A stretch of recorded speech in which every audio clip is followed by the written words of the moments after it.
By USB. Usual strategy with these sort of things in a vehicle is take out the existing lighter socket and use one of these, the USB lighter adapter. That's the usual strategy. However, in most vehicles you're going to have a connectivity problem or a continuity problem, because these things, where they just shove into the lighter socket, they're held in by these two spring-loaded buttons, which is the ground, and that holds this spring-loaded tip here into the socket, which is the positive connection. And the problem with this is that as this moves and jiggles, these connections are made and broken continuously. And that's not too big of a problem if you're charging one device and it's a slow charging device. But it's a joke when these things claim that they're USB 3.0 and they can charge at 1.5 amps, when half of the time you're not connected.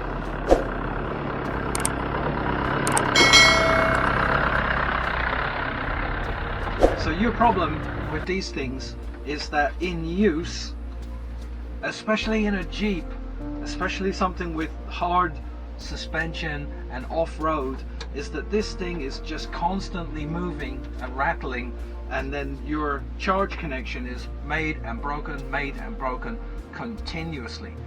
And there are devices which will still charge like this, but they're very slow. And then there are the devices like iPhones, for example, that will just constantly make and break connection, and they will charge and stop charging, charge and start again, because they're very finicky. So it's a big problem if you're trying to charge several devices at once, which we have to do sometimes because the Jeep is moving maybe a couple hours a day. I don't like to try to charge via USB when the engine isn't running. So during the time that we're driving from, say, campsite to campsite, then I want to charge as fast as I possibly can. And the great thing about all of those devices is that they will charge on 5 volts. They all have 18650 batteries, or most of them, and we can charge several of them in parallel because they all have their own cords. But then where do you get that much power from?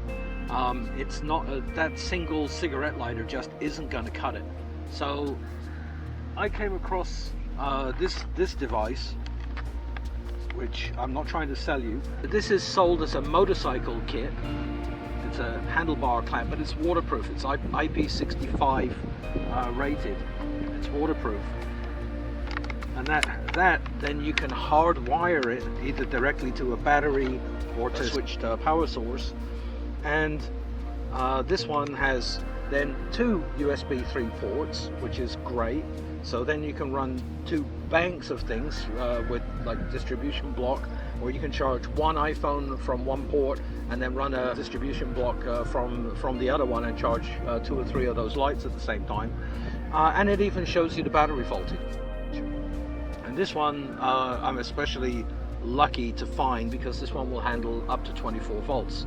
Normally these things, if you find them for a motorcycle, they'll only go up to 12 volts, but this one actually can handle 24 volts. So the idea is now to wire this in semi-permanently, to hardwire it into the same power source as the cigarette lighter, and then going forward we've got much more solid and much more reliable charging. In case you're wondering if having this thing connected and it's got a charging circuit in it connected up all the time, that it wouldn't flatten the battery, this one, it has a switch on the back, so you can just turn it on and off. So like that, it doesn't even have to be wired to the accessory position off of the ignition switch. I can have it connected directly to the battery, and I can still turn it off. Okay. So the great thing about all of these is, you're saying to yourself, wait a minute, how are you going to charge this flashlight when it's an 18650 battery and it doesn't have a charging port? Well, guess what? When it has an 18650 battery, I can charge it in this device, because they all have 18650 batteries in them. They're all the same. So I can plug this into the charger, charge my flashlight battery, any of those other things, without having to have a separate charger with me. So first step in installing this little device is going to be to pick a spot inside the Jeep, and I think I'm going to go with the glove box, which is kind of out of the way. So we're going to pull the glove box out, whack a hole in that, and then while the glove box is out, then it's easier to hook it into the existing wiring inside the Jeep. So let's get at it. So here's the glove box, nothing fancy, and what we're going to do is pull out these 4 screws and pull the entire glove box out, whack a hole in it, and then we can get to the inside of the Jeep.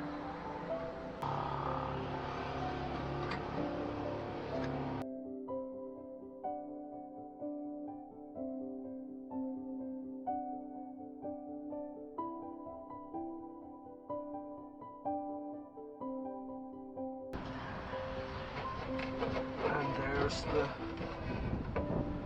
not so fancy glove box, or the dirty, that's just a piece of plastic. With that out of the way, then we have lots of room to get in here and see where we're going to splice into the wiring on this and grab our 24 volt power. A few moments later. Alright, so we got our connections done. We got the live onto what was the back of the cigarette lighter and the ground for that.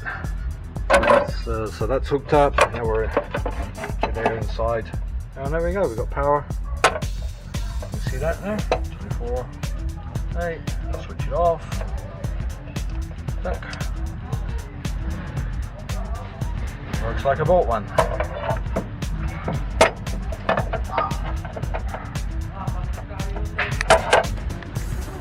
And there we go, all done. Now we got our power sorted. So what we're going to do now is test the old charger, which is there, against the new charger, which is there, and we're going to do that by recharging these 2 LED lamps, which were completely discharged. They won't even light up. So the idea is that we're going to plug them in together, and then we're going to time how long it takes to charge each one with the stopwatch app. Ready, set, go. Okay, there we are. So now we're going to see how long it takes to charge these 2 little puppies.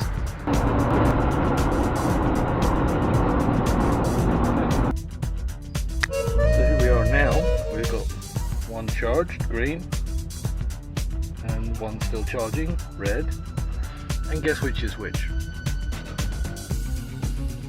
So final result, the new charger was able to charge the battery in 4 hours 45 minutes, and the old cigarette lighter took another 3 hours 26 minutes beyond that. So that's a pretty clear result.